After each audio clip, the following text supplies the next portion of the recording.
kan rang pe tu sang kim kan rang tua sak tu ator nak thi sera mi luat ka si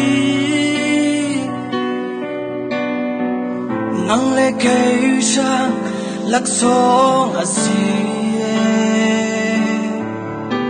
asung loi le si kay ka sang zum na thong i chiam chau dar mi kan si nang le kay tua tua na tel fe lao tan noya nang le kay kanam no lao pachani fnyang arom chau tu kan si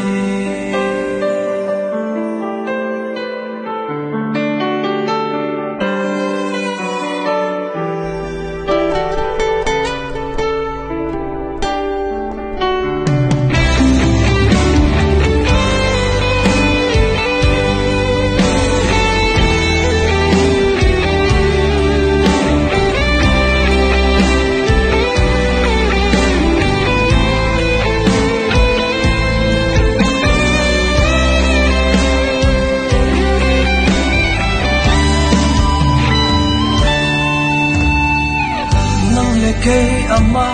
ngel kini sur jami gan si